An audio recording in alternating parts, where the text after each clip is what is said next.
Yan yun. Yan yun, guys. Si biggest threat. Yes, next question please. Hello po, I'm Dayan from GMA po. So my first question is for Vice po. So ano po yung kakaibang makikita sa hosting style niyo po dito sa LOLPH? Wala. Diyos ko pa ba kayo? As is, Outfits, normal, babarda. Ano ba? Hindi. Yung, kasi ano dito parang leader ng sindikato. So, meron akong kailangan kong mag-provide ng a different level of suspense and excitement. Yung mga on the spot cliffhangers ko, nasa-stress sila. Kasi pag pumasok kami sa loob ng bahay, wala na yung labasan. So hindi kami mabibrief. So pag tumunog lang yung mga ilaw, tapos kailangan magbigay ng verdict, ako na bahala doon. Wala siyang script. Walang script na briefing lang siya sa simula bago kami pumasok. So kailangan maunawaan mo kung anong mga obligasyon at dapat niyong gawin sa loob. As pag nasa loob na kami, wala na siyang script. So wala silang script na sinunod. Ako din as the host, wala akong script. Kaya hindi rin nila alam kung paano ko ibibigay yung mga verdicts. Kasi pag pinaglalaroan ko hindi nila nababasa. Kaya nasa-stress sila. Yun din, it was extra challenging for me, but I enjoyed it a lot. Kasi iba siya. Kailangan ko mag-provide ng certain nervyos dun sa mga contestants. Sa noong time show, at saka sa Everybody Sing, hindi ko pinapanervyos naman yung the whole time, enjoy, fun lang. And as much as possible, light lang dapat. Pero dito, mas suspenseful, mas maganda. Then lastly na lang po, for Vice and anyone in the cast may answer. Sa panahon po ngayon, in general po ito, ano po sa tingin niyo yung challenge pagdating sa pagpapatawa or sa paggawa ng comedy?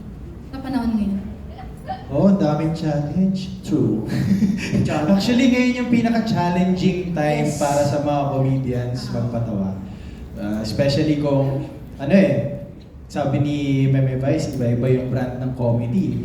Parang yung audience ngayon may sita sa bawat brand. Merong hindi yan.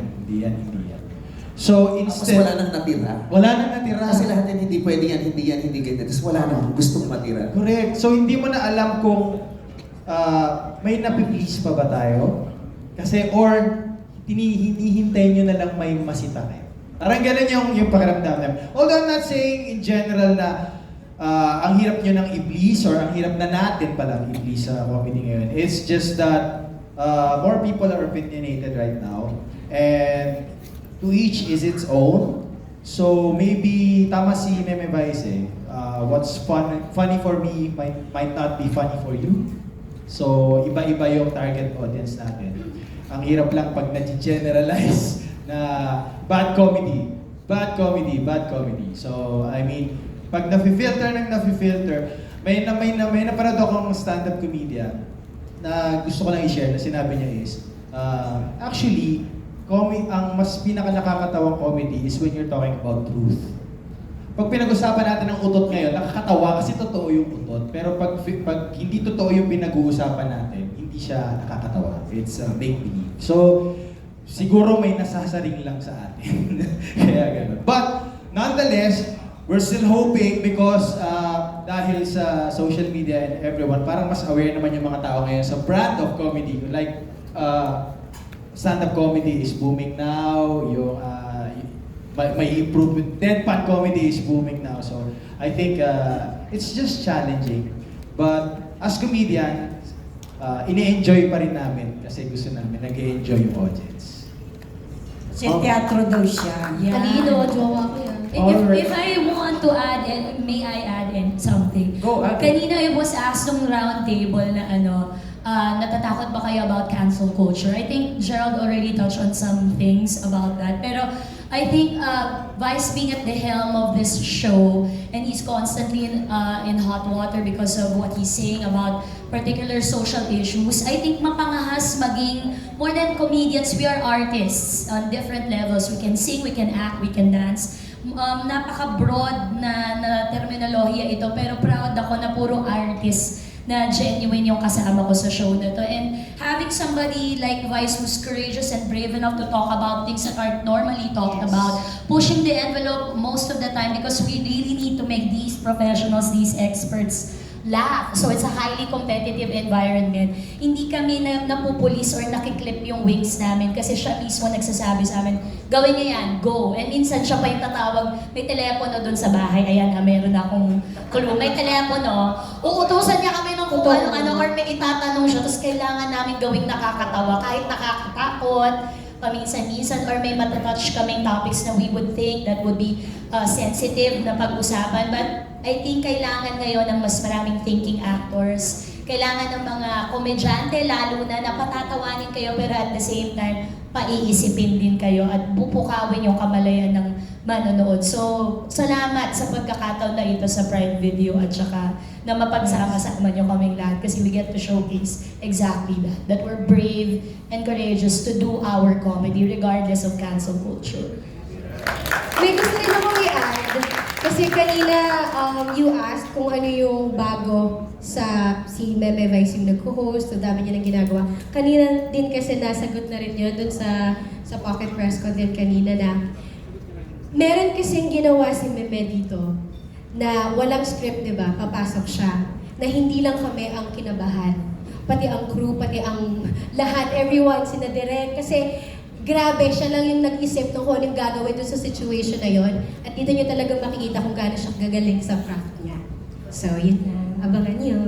Alright, so actually that's all the time we have for questions. So very quickly lang, I'm going to ask every member of the cast to please invite our audience to watch the show. Very quickly, yes please. Start tayo with Nick. Ayan, sa July 4 na po yan. Okay. Kaya wag na daw. Ite-text ko na lang kayo sa GC. Kasali sila, kasali sila. Ano mo, nagkira ko Sa July, sinasabi mo. Group chat pero solo lang. Hindi ko sineserious, ha? Hindi ko sineserious. Hindi ikaw sineserious. Kasi sa Menyas natakot ako. Sinahing talaga. Mabilis po siya kausap. Kahit sa Tom Eats, pag sinabi mo sa kanya, Negi, huwag yan itapon mo, hindi niya itatapon. Mabilis siya Eh, kausap. siglag ako talo.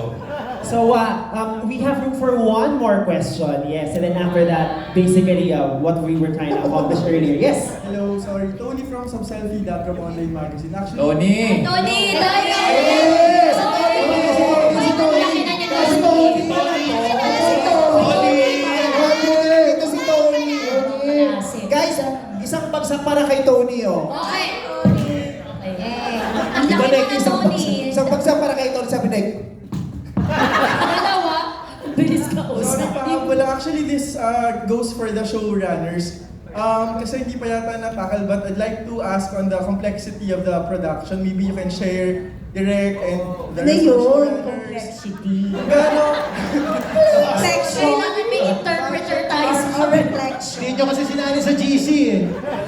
But yun, Direct. siguro on the production side, kasi this must be a huge na production given, di ba, yung top 10 comedians and of course si Meme being the dean of the comedy in the Philippines, kung may ganun man. So for the showrunners, how big the production is, budget, yung overall production, maybe you can share with us. Budget!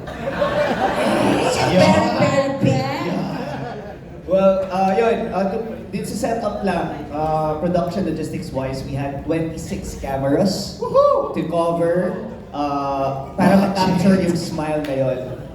There's a total of 300 crew who worked on this project para mabuo siya. And to be fair nga, ako pinadala ko ng Prime Video to Mexico para panoorin yung LOL Mexico. And I'm very proud of LOL Philippines kasi kung hindi man natin napantayan, ako super proud ako sa brand of comedy that we have. Paglaban natin siya across 23 territories na may LOL. So, seryoso inaral ko sila inaral ko yung ibang territories and it's very different when it comes to Philippine comedy. So, yun sa technical. inaral niya ang mga territory. Yes! Sa kanino talaga ang West Philippines? Diba? Sabi ko sa inyo. This is what do you call this? A fact si Vice lang ang host na from LGBTQ. Wow!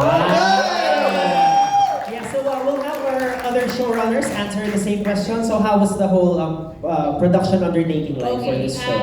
So ang hatian namin, because we're co-showrunners, so Dove really took care of the technical and creative, but the cast and everything else, I am his backup dancer.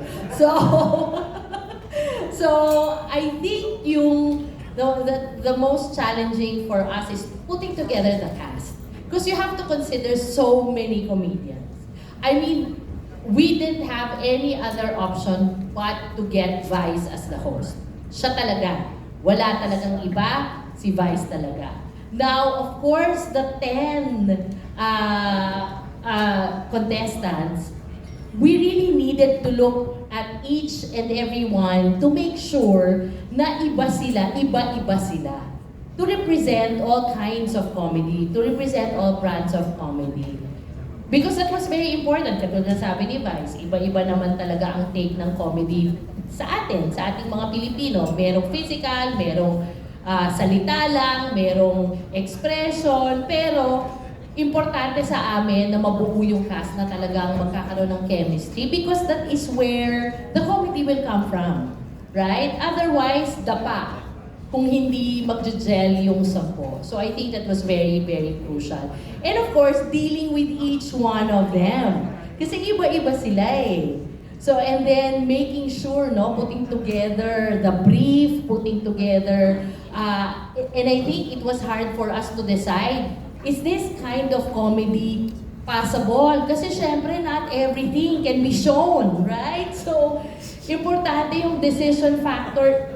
Ito ba pwede? Ito ba hindi pwede? Ito ba bastos? Ito ba baboy? Ito ba tatanggapin? Ito ba hindi? So, you know, it was really such a complex in terms of putting together the creative. But, you know, because of all of them, and because na yung given this chance not to speak before you, we really would like to thank Prime Video for trusting us. It's not a very easy endeavor. We actually built, ground up everything, no? The technical was really ground up.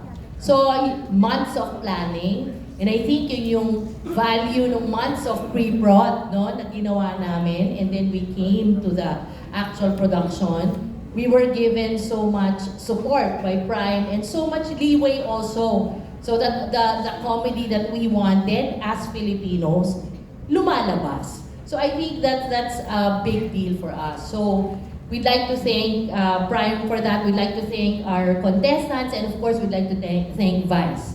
Because without them, then LOL would not be here for the Philippines. Dagdag ko din pala. At seryoso itong hindi nila kilala. So ang ginagawa namin, we had to use code names.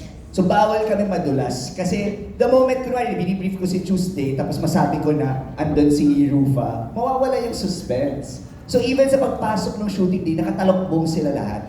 Hiwa-hiwalay ng assignment doon siya sa studio, ganito, sa ganyan. It was really a village who worked for this.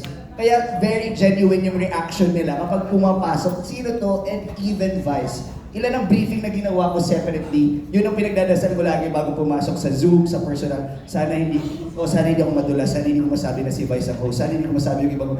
Yun lagi, kasi we wanted to keep the confidentiality, kasi yun yung surprise kung sino ang against up to kung comedian na yun. Yun. Great. This question is for Darren, so kind of a follow-up question to what we just had. How was it like seeing, the Filipino edition of this global franchise just like come to life? And we want to hear that. Well, I'm not allowed to say that the Filipino version is my favorite because I wouldn't be allowed back in Taiwan. But and I do have to say, thank you so much to Randolph Madonna. You guys have been such amazing partners to our teams. I know you guys work so hard with not only just like with all the technical issues, but working with our team, like with Quark and Micah and JP. You guys were absolutely a dream team. I mean, I remembered when Quark and our other colleague Liz flew down here for their first meeting with Vice, and I could tell this was like the chemistry was going to be phenomenal. So thank you guys for being so amazing. Prime Video is so honored to have you guys and to be setting history here with Vice as our host. So thank you so much. Yes! And on that note, let's hear from each member of the cast. Imbitahan po natin ang ating audience to... Totoo naman, Negi. Negi, Game na ito na yun. Sorry, Sure na to. Negi. Sorry. Okay. Eto, malapit po na po ipalabas sa July 4 na po. Wait lang ako muna daw. Wait lang daw. Ikaw muna. Sige. Ewan ko. Sino ba muna? Jacket Boy na lang tayo. Ano Hindi, tayo July 4. Christmas na? What? Ikaw na mag-invite. Sa July 4 na po yan, panoorin po ninyo dahil siguraduhin po namin na kayo po ay matatawa at iba't ibang emosyon ang mararamdaman ninyo pag pinanood niyo po ito. Yes. Ikaw na. Yes, last one laughing. We should be proud to be there. And of course, for the Filipino, we are the world. And we're the champion. Yeah. So, last one laughing. They will be proud talaga. Kasi imagine, they chose us, maraming bansa. There's another country. That's right. And there's The a- provinces. You are right. Yes, thank you, Prime Video. Thank you, Direct. Thank you, and everything, everybody, body of... Because you're the world, di ba? So this is the world, lol. So please, July 4, watch us. Yes, Or we'll watch out. let's save Meme for Watch last si Tuesday muna. Yes, Ayan. Ang show na ito ay binuo ng buong pagmamahal naming lahat. Kasama po ang 300 na nagsulat, naggawa ng set, naggawa ng konsepto. Sana ma-enjoy ninyo kagaya ng pagka-enjoy namin gawin ito para sa inyo. Kasi totoo, walang etyos. Yung go-go-goes natin na huwag magpatawa. Lahat po kami miserableng nag-fail kasi nakakatawa. Yun lang po ang maipapangako namin. Sana po ay yung labor of love namin magbunga ng maganda. And Ayan. syempre, isa na lang, gusto ko kasi pasalamatan si writers natin. Syempre, Yan. si Sherwin at si Alpha yung sa akin. You're the best and Rest in peace. rest in peace. Bakit rest in peace? Rest in peace. Oy, totoo to, hindi joke. Si Sherwin Tan, yung Wala kasi writer lang na nito, sinasabi kaya mo, joke. sinasabi ko yung kasi I'm really grateful. Ito yung huling project pa niya.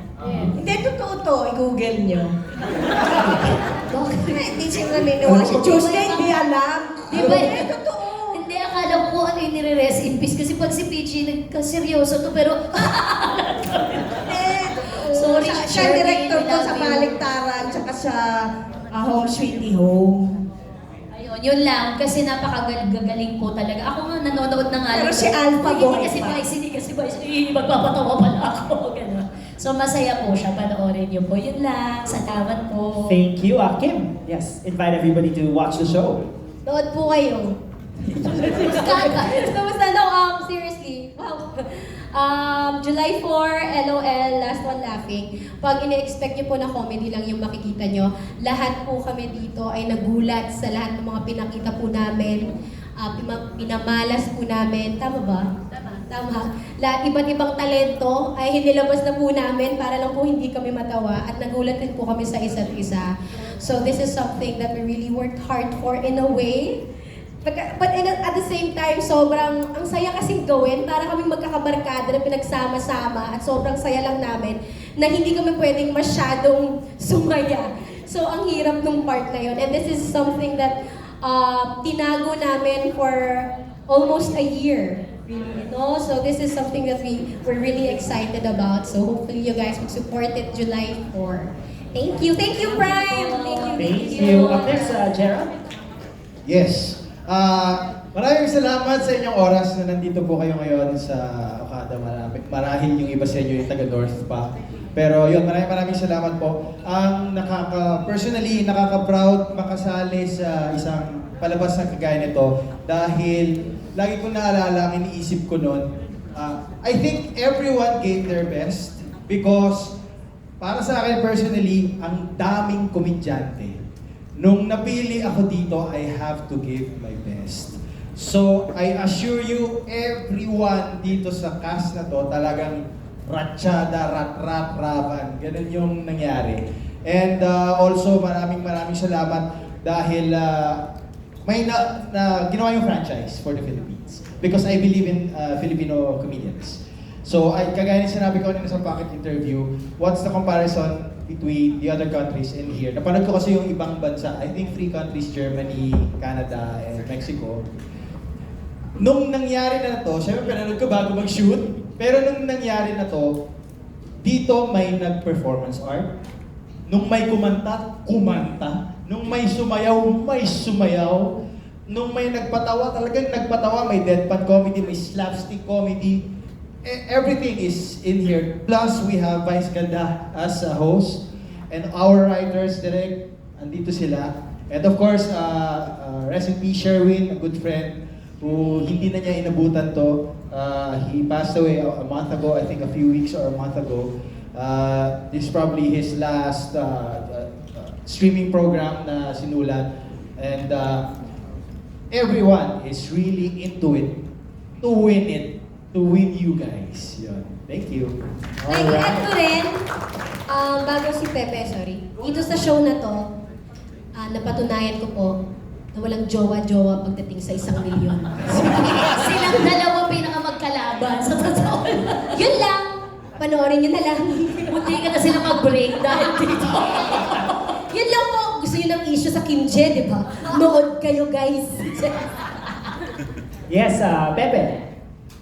Sabi nga ni Gerald, we gave our best. And bukod doon, we gave our all. Sabi ko nga sa post ko, kung hindi ako mamahalin lalo ng pamilya ko, itatakwil nila ako dahil sa mga pinagagawa ko sa show. But that we are all very proud. Ang dami naming natutunan, narating namin yung sagad namin. Kung ano yung sukdulan ng pwede namin gawin. At palagay ko, bukod sa maraming mapapatawa, maraming mag-uusap dahil sa show.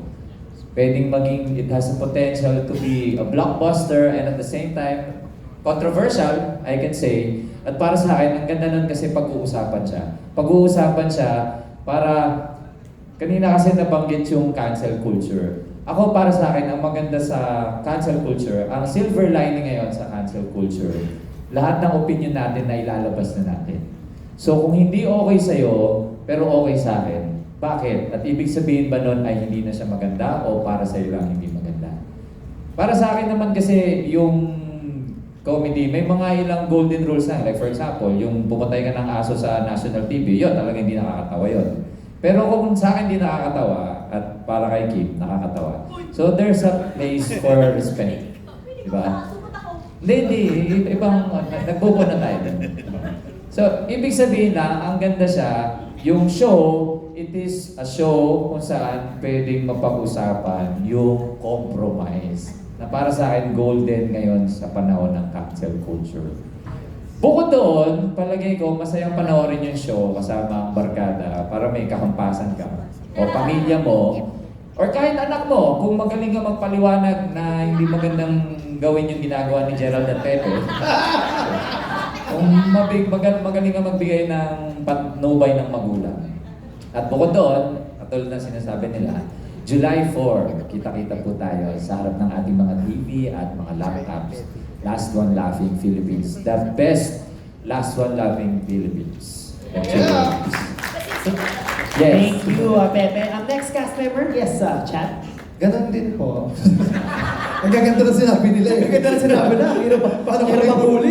Oy, sabi ko pa naman, matalino ka. Ano talaga ba? Buti na lang nauna tayo. Masyado. Hindi, ito po napakaganda panoorin talaga ng Last One Laughing kasi dito mapapatunayan na talaga na, alam mo yun, kahit kaano ka pala maghanda, hindi ka talaga pwede maging fully ready. Kahit anong gawin ng preparasyon, hindi mo maaasahan talaga yung paparating. Kasi di ba alam namin lahat na kami mga komedyante kami, alam namin lahat magpapatawa kami. At inaabangan namin lahat yon para lang ma-preempt namin yung mga sarili namin na hindi kami tumawa. Pero dito talaga napatunayan kung gaano kagaling yung timing ng bawat komedyante. Kasi everyone is looking for the weakest, yung weak point ng bawat isa. Kailangan oorasan, kailangan naahanapan mo. yung proper timing, then yung tamang mga pagbitaw.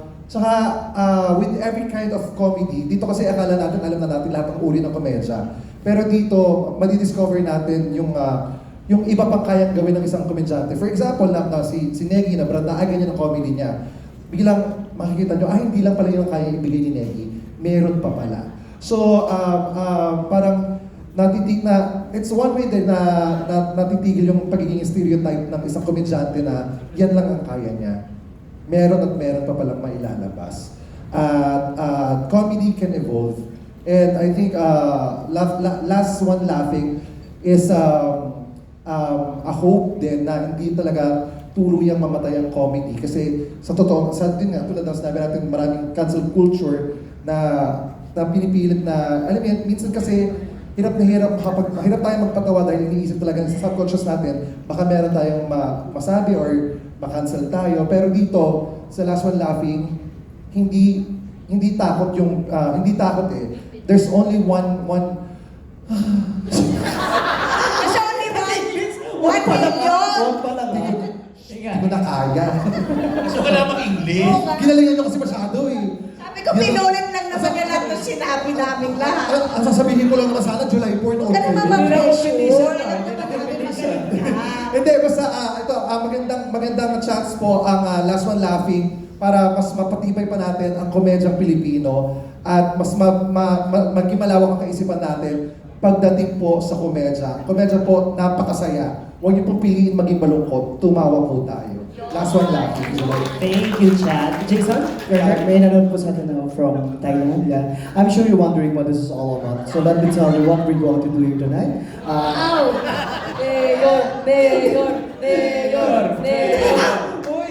Bertin, labra. Hindi, ako po nagpapasalamat po ako na natanggap po ako rito sa Prime Video. Maraming salamat. Kasi po ang makita po nito, yun nasabi nga po ni Pepe kanina, isama niyo po yung kaibigan niyo, kamag-anak niyo, para po may mga pangbato kayo kung sino po yung sa tingin yung mananalo po rito. Ang makita po dito, magkakaiba po kami rito na may facial expression, meron pong theatrical. Ba't naman sobrang yung facial? Theatrical, meron pong elemental. Magkakaiba po, talaga pong aabangan niyo po dito. Kaya po, napakaganda po kasi nasabi na po nila yung marami po. Sasabihin ko sana, abangan niyo po sa July 4 na po ang aming LOL, Last One Laughing. Napakaganda po. Maraming salamat, Mayor. Sinundan natin ang ating SK chairman. Namontik ng manalo. Namuntik na siyang nag-formal outfit. Yung corrupt na SK Sabi ko official, eh. kaya nakabili ng outfit. Nagrenta kami ni Kim, 9 a.m. nagme-makeup na Cucumber pa kami ng Ang dami kong pinalit kasi kanina dito, pero dito bumagsak. Yun lang. Kaya, Casual daw. dali lang, makatawa ka naman, Captain Planet. Ano mo kasi prinsipe ng kahilingan niya? Sorry na. Ayun nga, guys, sobrang pinaghirapan po namin to para sa inyo lahat to. Panoorin niyo po ito, pang bata, pang matanda, may ngipin na wala, manood po kayo nito. At yun, LOL, Philippines, pinagmamalaki namin to at thankful kami sa Amazon Prime kasi naging part kami nito. Ayan. And thank you sa lahat ng mga press na sumuporta ngayong gabi. Thank you po. Thank you sa inyo. Ingat kayo pa uwi. God bless sa inyo. And then our showrunners, of course, invite our audience to tune in from July 4. Iniimbitahan namin kayong manood ng LOL Philippines sa July 4. Alam nyo, ang buhay ng kahit na anong palabas ay nakasalalay sa audience na manonood. So please, panoorin po natin sa July 4 and please spread the word to your friends, to your family, to your loved ones. This is a show that we are very, very proud of. So many people worked on this. I'd like to thank Quark, JP, Micah because they held hands with us all the way. Of course, Prime Video, Unital Straight Shooters, all the 300 people who worked on this project, the writers. Si Noemi is here, who's a line producer, she's the one handling the budget, like, you know. So, maraming salamat at mapapanood nyo na yung pinaghirapan ng lahat at maraming salamat sa cast, kay Vice at sa Prime Video. Yeah, July 4, ano mo na yan, ang inikayat namin actually is mag-subscribe kayo din sa Prime Video. We're at $149 only. And you get to watch not only Last One Laughing Philippines, but the rest of LOLs and the rest of the archives of Prime Video. Again, pwede siyang panoorin kahit saan, kahit nasa traffic kayo, ganun siya kadali i-consume. So, Prime Video, July 4, LOL. Yun lang. Darren, please invite everyone to watch the show. I'm gonna actually respectfully hand it to the best person to do this, Vice, over here. Okay, The one, the only, the legend. Bring us home, Thank please. you. Yes. Ang gaganda na ng mga sinabi ng mga kasama ko rito para kumpinsihin kayong manood. Kaya sana papanoorin niyo yung LOL Philippines. Pag pinanood niyo po yung LOL Philippines, makikita niyo po, malalaman niyo kung anong klaseng komedyante sila. Pag di naman kayo nanood, malalaman niyo kung anong klaseng etchosera kayo. Dahil kanina pa kayo nandito, ang dami niyong tinanong, ang dami niyong pinidyo, pero hindi naman pala kayo manunood. Kaya mga etchosera kayo. Kaya sana sa inyo magsimula. Sana po mag-subscribe kayo ng Prime at manood po kayo, lalong-lalo na kung nakikain po kayo sa likod ko. Para tigil natin ang cycle of etchusan, okay? So kanina pa tayo nag-i-invite, pinapatunayan namin sa inyo kung gano'ng kaganda, pero hindi pa pala kayo convince. Ang ending, hindi naman pala kayo manonood. So nag-i-etchusan tayo dito, okay? Sana po, manood talaga kayo. Okay, at sana kung talagang natuwa po kayo, sana matulungan niyo po kaming ma-promote ang programa at para ma-promote na rin yung husay nito mga talento nasa harapan ninyo. Maraming salamat po. Sa panahon niyo palang nag-ginugol dito, nagpapasalamat na kami. Thank you very much. July 4, All right.